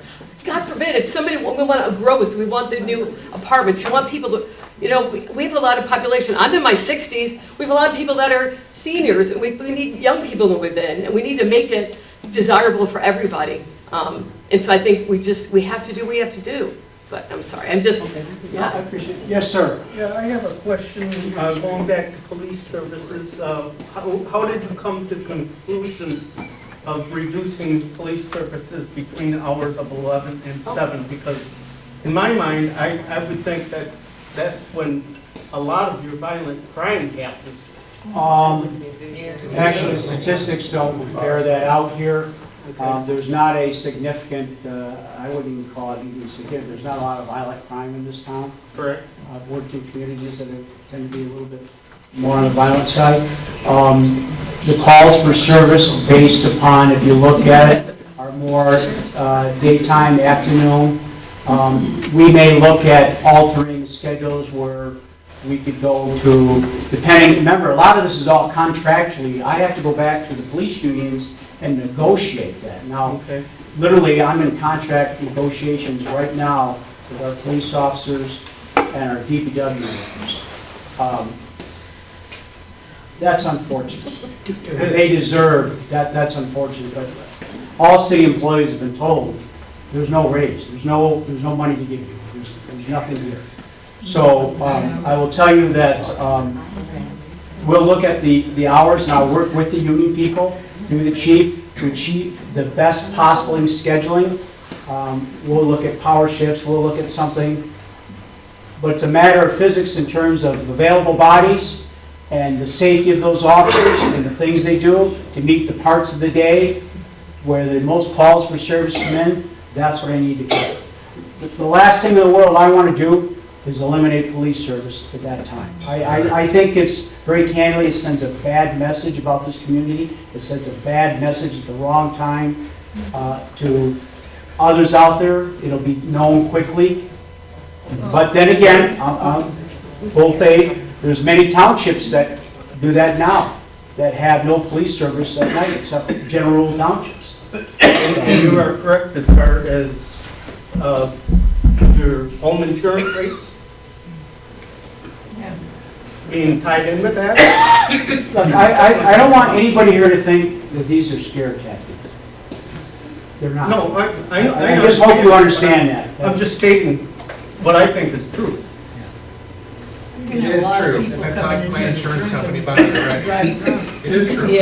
I've worked in terms of those type of things for insurance and understanding accreditation in terms of that and ISO ratings. All these things come into play. When they take this, they look at our ability to deliver water. They look at our infrastructure. They look at our fire department. They look at response time. They look at the type of equipment we have. They look at how we upkeep it. They look at all that stuff. They go out and test meters. They go out and test hydrants for flow. That happens in order to establish those rates. I've been involved in it, I understand it, I know it. So in terms of, our police officers, they have to have, are mandated to have certain levels of training, certain levels of equipment, certain level, the expertise that they have, and very candidly, it's hard to find police officers right now. Good police officers, it's hard to find them. Nobody wants to do that job. It's a thankless job. No, I don't want it. It's a thankless job. But at the same token, I have a concern how we're going to pull off elections with all these people. We're mandated to do that. That's going to be a problem. I don't know how that's going to, I don't have an answer for that. There's no answer yet, folks. I don't have all the answers. I'll be the first to admit to you. I can't depend on volunteerism. There's training required by the state. There's a lot of things that go into all this that people don't see the underside of how the government operates and what it takes to get things done. Your commissioners see it. It runs through them. They set policy. I carry policy out. I bring it to them. This is the cost of business. They make that determination, how we're going to go about that.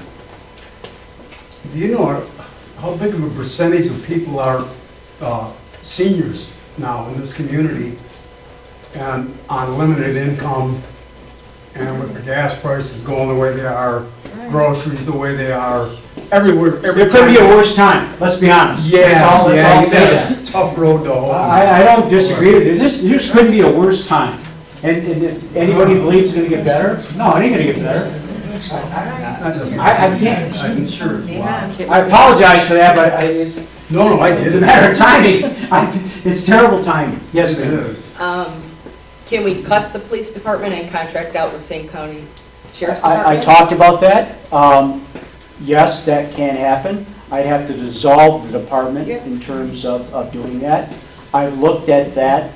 The cost It appear is to be. usually cheaper in the long run. It is not usually cheaper. I don't know if you were here when I commented on that. I can give you the documentation though if you'd like. Yeah. So Algonac right now for fiscal year 27, proposed going forward, they're going to pay $18,000 less than my entire department now, and they're paying for 2 officers, 24 hours a day, 7 days a week, 365 days a year.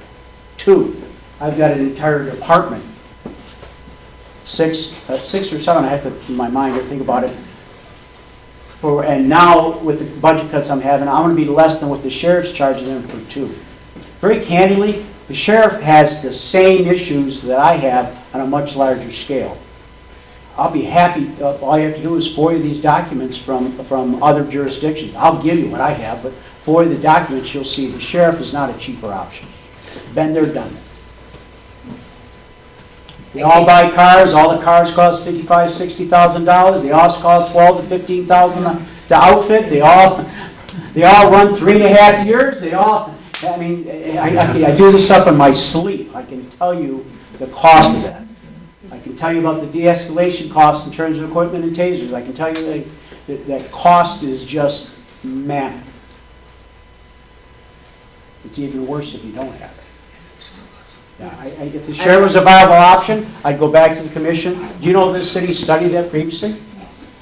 And asked for quote previously? And found it was more expensive? Will the sheriff's cost change somehow in the future where they can make that? I can't tell you that. I'll be honest with you. I know the sheriff, good man. I have nothing bad to say about the sheriff's cost. I like our police department. I think the citizens like their police department. I know there'll be people sometimes that have different opinions. We're trying to do things. We're trying to make things better. We're trying to evolve and change and grow. That's all I have to say. But I stand behind our police department, I stand behind our DPW, and I stand behind the rest of the city employees. Do we have bad days? Yes. Do we make mistakes? Absolutely. Yeah, I stand behind the police department as well. 100% I stand behind it. But my husband worked for a city as well. They found out that it was contractual better to contract out with the Some cities it is. sheriff's department than it was to have their own police department. Yep, some cities are like that. I'm well aware of it. So before I evolved into this position, I was the chief of police in 2 different organizations for about 39 years. So I have a little bit of a background in understanding budgeting, governmental operations, police departments, and that kind of stuff. You know, with the cut for the police at 11 o'clock, and especially like, say, Thursday through Sunday. Yeah. You've got all the drinkers. You're gonna have other people coming from out of town to drink because they know that they can drink and drive, because there's no police around. We're gonna have a lot of problems there. I can't argue against that. I don't want to say I hope that doesn't happen, but I'm a realist. I understand what happens when there's no police protection. This is not what I want and not what I would hope for this community. Give me a different option. Give me a revenue stream so I don't have to do that, please. Give me something outside of PA 33. Yes? All right, my stuff's numbers. Can you tell me what the general fund, because I haven't seen your budget, I know you got a couple different budgets you're playing with. The budget that you want, can you tell me what that general fund number is? As far as where we're at with the general fund? I don't know if I can right now. I can get it for you, but I don't know if...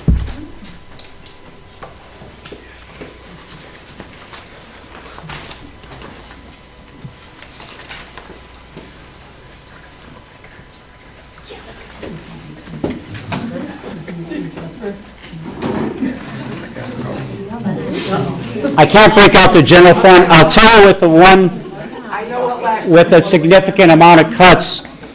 Okay, tell me the one with the significant amount of cuts. Revenues are projected at $3,601,976. Expenditures are projected at $3,706,494. Storm annual debt payment of $174,179 for a deficit of $278,697. Okay, and I know you and I've talked about this previously, and I know that obviously it's not up to me, it's not up to you, it's up to the commission, what services they want, what services they don't want. They may say, keep the police department and get rid of something else. Ultimately, is there any way to look at, because you know I'm not against everything, lowering that mill and putting an end date in your resolution? Because your resolution is open-ended, that it never ends. Do I think there is? Yeah, I do. But I don't have that crystal ball to tell that. So I don't want to say, yeah, and end it here and there. I think there has to be some parameters. So let me, as an example, I would say, as I pitched already, ideally, in my mind, I'd like to see it go to a vote of the people for a Headley rollback versus the PA 33. Right. And I'd like to see the city shut down the PA 33, realize what the Headley rollback would be, whatever that number is, and start, I'm not, your idea is, I'm gonna run with it. Start on that basis and then move it back. I think every year would have to, come to this. I think it should sunset, but I think it's gonna need some time in order to change this. It's not something to be done on a dime. Absolutely, but verbiage on number 9 of page 3 of the resolution would help, that it's not a. I did mesmerize it all. Oh, you didn't read it? No, I can read it. No, I read it like I see it at night. There's no end date. There's no end date, so basically it's and I'm asking questions now only because we can come up here on May 7th and have our 4 minutes, but there's not a lot of. That's something that down the road I think could probably be talked about or suggested to the board. They may consider that. It will be brought up again on May Okay. 7th. Because We're making soup here. It's not done yet. We're Right, still. I get it, but you published it online that this is what they're gonna vote on May Right. 7th, so that's my concern. But understand, they can amend, they can. Absolutely, absolutely, and I'm looking for a final outcome of that. Looking back at last year's general fund, we were just under 4 million. We were in a slight deficit, just like you said, we borrowed money. 300,000 or 400,000. Okay, You know why we didn't do this in 2019 or 2020, 2021? Why we didn't have this problem back then? Did you research that? I did not. We were propped up by ARPA funds. Right, well, right, all the COVID money came in. Like I said, we were in the same situation in 2015. Things got You look at better. your packet, you can We're see right that. back where, I didn't get a packet. I had to. I apologize, I had no to let the idea. other people have the packets. A lot of us were here in 2015. You weren't. You weren't part of this. Now, if we do the cuts that we need to make, regardless of it's your cuts or the commission makes different cuts, and we take this to a vote, and that vote is in November, what does that do for us in November versus we have to do this now because the state mandates it versus now it's gonna go to a vote, we're gonna talk about it? So at this point, I can't tell you because I don't know. I don't know what the future is going to bring. If you're suggesting that, what's going to happen if there's no, if this sad piece or the PA 33 is stopped, no revenue stream, then I'm forced to give that budget. I turn in that budget, they make whatever changes they want to make to that budget. I've got some interesting things for them to consider as they move forward, some ideas in that. Then if they're going to schedule a vote and try to come through with a Headley, we're going to be austere through November because you got to collect the money and do all that stuff. If you looked at the PA 33, it was set to go on the winter taxes because you paid higher taxes in the summer. We were trying not to do that in terms of setting this up. And then it would be to the vote of the people at Headley. Headley's not guaranteed. The cuts would already be made, then you try to put things back together after the cuts are made. So knowing that we were short last year, that 400,000, which I actually looked it up when we were sitting here, did we do anything in the last year? And I apologize. I was under the impression things were good, so you haven't seen me sitting here. There's a lot of us that are here today that used to be here every week that haven't been here because honestly I thought everything was cool. Apparently things aren't cool. But we knew this a year ago that we were going to be in this situation. What did we do in the last year to try to generate extra revenue to bring money in? Well, I think we've done a number of things. I talked about the amount of grant money and state money we brought in. I mean, I talked about that incessantly. And that creates maintenance. Yeah, let me finish. Okay. So I talked about that. The other piece I talked to you about is how I tried to drive revenues in housing developments, whether it be the apartments, the houses, new businesses, trying to bring more people to spread out the load. That's a process. It's not something that you can say, hey, throw in 180 apartments and can you fill them right away? My concern, very candidly with this, I'm really worried that developers will see this process and say, we're gonna take a pause. I'm not sure I can sell houses in a climate where the taxes are going up, the services are going down, or I can't fill apartments if the services are having issues. So it's a tightrope, folks. It is a tightrope. If somebody else has got a better balance, please come take the wheel. But we're trying to do a number of different things to help drive revenues. And like I said, I know. I've had discussions with the board. They've talked to me about doing a Headley and how do we approach this. I've talked to the legislature and our representatives about, hey, this Headley is, it's upside down. It's killing a lot of us here. If you look at what's going on out there, there's a number of people, they're saying do away with all property taxes. Okay, great idea. No, I don't want to. How do you pay for services? Just answer that question. Tell us how you're going to pay for services. We all get it, right? Do away with it. Yes. So, real quickly, so if we don't, so if you have the PA 33 and have 5 mills and we generate the money to keep us going and maybe add a little bit each year to the general fund for a period of time of 2 years or whatever, and then you go and you try to get away or take away the Headley. Do a Headley to get a Headley override. An override. If you did get a Headley override, do your taxes go up? Well, depending upon the mill. So there's a great question. What's the Headley number? And what's that equate to in terms of assessed value at the time it goes in? So let's just say it's January of 27. Let's just call it that. Okay? And then what's the value of this? So you see this, you do away with this, and they have to accept at what level. So in my mind, the commission would look at those different levels I gave you, 18, 14, whatever it was, and pick, let's just call it 16 in the middle between 14 and 18. Let's call it 16. What's the revenue that brings in? Then right-size services to match that revenue. This is what service you can afford at that level, and then it's spread out across, and it's not done through a PA 33. Now, it's a moving target. I'm talking, look over here, look over there. A lot of, you don't want this job? No way.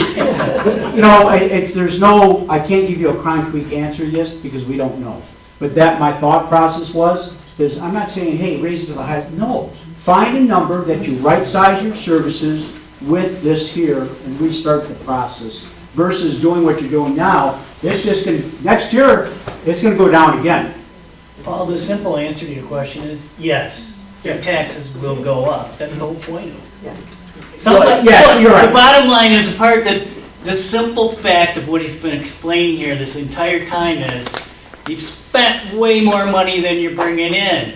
The pipers do, folks. It's time to pay. Stop whining about it. If somebody said you pay now or you can pay later, they've been paying later for years ahead of us. We're later. That's it. There isn't a fix that doesn't gonna cost you money, whether you have it or not.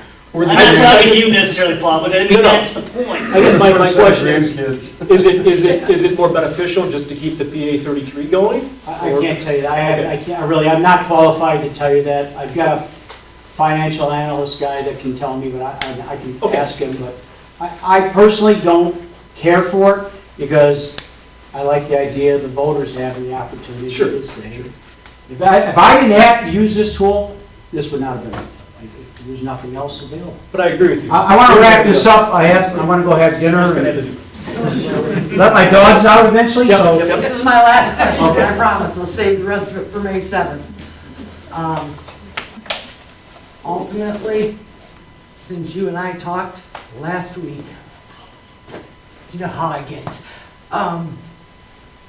My heart breaks for elderly people that I have talked to, going door to door, even before this tax increase, just with the economy itself. These people tell me, I've got to sell my house, I can't live here anymore. This is just water, and I can't afford to take my, repair my house. And my heart breaks for these elderly people and some of the business owners. I've talked to some business owners that says, I can't do it. And honestly, our business owners are the ones that are gonna take they're getting the big piece of this tax. People don't realize that. And no, People don't realize what we get back from the businesses here. Sometimes I think some people don't realize businesses are it. struggling, and like I said, I'm just, So. you know how I feel. No, look, without a doubt, this is gonna hurt people in our community, without a doubt. I don't relish that. I don't have an answer that I can give you to say that I can take that hurt away from these people. I also know that I'm trying to look out for this community, your property values going forward, and trying to right-size this ship in terms of making sure that we do things the right way. This is not a good time, folks. I know it's not a good time to ask you. I don't have an option. The options are I cut the budget and destroy some of the services. I think you have great services. I don't want to do this to the employees. It's not a good feeling. But I also know that you'll lose the value of your homes, what's there. And very candidly, I also worry about something I have no control over, is what if this economy actually just flips like it did in 2008 and the value of the homes just plummets? What happens then? What do we have then? So it's a tightrope. If anybody here wants to say or tell me if I said something that's factually incorrect, please correct me. Stand up, tell me. I'll apologize. If there's somebody that has other information or knowledge or something you want to tell me that I'm not aware of, please come forward. I'm in the office early in the morning and usually till late at night. I'm available. I answer emails on weekends and at night. I'll try to come to your houses, talk to your neighbors. I'm not going to beg for you not to sign. I'm not doing that. I'm going to give you factual information. You folks make a decision based on your financial ability, which you can and can't. Is that fair? I do, one of the things I just want to comment about our staff. With these water bills, I see a number of people come in every day, and I can see it in their eyes. They're scrounging for money. They're on late payment plans. And I see our staff work with them, take abuse from people. And I'll tell you, that's problematic in the city. But I'm not going to go there right now. But then guide these people to help programs and different programs that they hook them up for resources and call here and they'll help you with this payment. Oh, groceries here, call here, and they provide that information to them. That's the kind of service and empathy that I see out of the staff. I see the DPW guys in a hole in the middle of winter. The water's pouring in. It's a holiday, and they're trying to fix a 90-year-old pipe. And they look down, and there's 2 more leaks yet to go. See these police officers going to calls, and the fire department going to calls in houses that very candidly should be condemned. Nobody wants to pay more taxes. I understand that. I'm with you. But I also understand the cost to government, and I also understand, I think, and we've seen examples when it fails to do what it's supposed to. And in my estimation, it's more costly at that point. So unless there's another question or somebody has something else to say. Just real quick for the commissioners that are here in the room, please consider tweaking this resolution a little bit. I think it would help if there was some idea that there was an end of it. Right? And then let's go down the path ahead of it. If nothing else, just I'll put this on the website tomorrow for you if I get a chance, and we'll throw it out there. Thank you. Thank you, folks, appreciate you coming. And I'll try to make your meeting in the morning. The preceding program was produced by CTV Community Television. CTV Community Television is supported by the cities of Marine City and St. Clair, East China Township, Cotterville Township, and the East China School District.